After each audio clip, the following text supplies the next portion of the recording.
All right, best herbs for your menstrual cycle. I love this question. And it depends a little bit on where your hormone balance is at.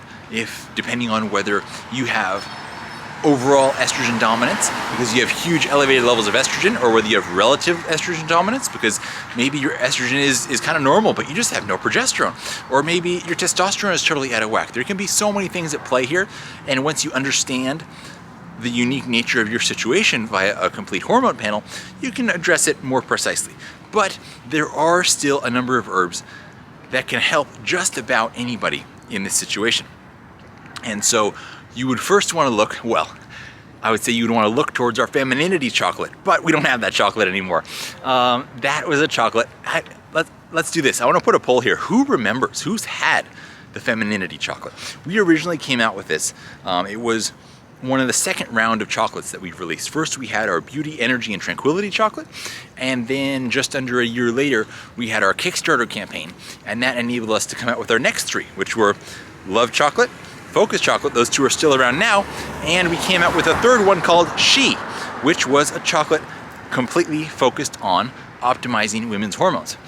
It didn't do well, unfortunately. It didn't sell very well, and we thought maybe some people didn't understand from the name what it was all about, because when we would do demos in stores and we would be able to fully explain it to people, they would go crazy for it. And it did have like this little cult following of people who had amazing experiences with it. So we thought, okay, maybe we're making more boxes for it, let's try changing the name. So we changed it to Femininity. And we tried pushing it for years. And unfortunately, it just never sold anywhere near as well as anything else that we did. So we let that one go for the time being. Maybe we bring it back in the future. But let me share with you the herbs that were in that chocolate.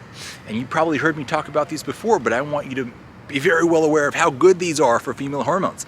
So ashwagandha is a fantastic one. Then we had white peony. White peony is an herb that not a lot of people hear about. It's a great herb for helping to promote healthy hormone balance and harmonious menstrual cycles. And then we had also in there an Ayurvedic herb called Chautavari. Chautavari is known as she who possesses 1,000 husbands. Not that you have any interest in dealing with all the BS of 1,000 men, but it just means you will have the female power that you could if you needed to. And so this is another great hormone balancing herb. Again, almost nobody knows about or talks about this one. So I'm glad you've asked this question so we can have a little bit more of this conversation. And then of course also we had in there gelatinized maca. Gelatinized maca coming from Peru.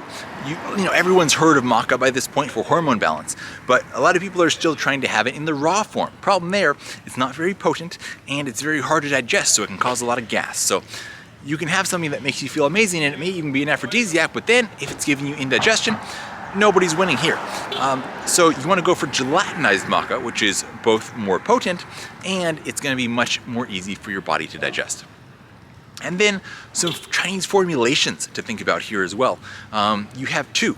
You have one is called Bupleurum and Peony, and this is with the white peony that we were talking about a bit ago, and this is what you take kind of in the initial stages of trying to sort out your hormone balance. And then after perhaps a few months of that, you can transition over to a more long-term formulation for maintaining healthy hormone balance called Ginseng and Longin. Now this is called Ginseng and Longin, but it's not actually made with ginseng. It's actually made with Codonopsis, which is an herb which has many similar properties to ginseng and is often used in formulations where ginseng would otherwise be called for, but you don't necessarily want the fiery nature of like a red Korean ginseng. So you sometimes will see this formulation also sold under the maybe more accurate name of Codonopsis and Longin. So those are some herbs that can really get you on the pathway to healthier hormone balance. Oh, I should mention Vitex as well. Vitex is an herb that I know so many women who it has brought great hormonal relief to. So if any of these are new to you, leave a comment below. I'm curious to hear which of these you haven't heard of. Have you heard of Chautavari? Have you heard of white peony as a hormone helping herb? And also in the comments, I'm curious to know if any of these have worked really well for you, or perhaps if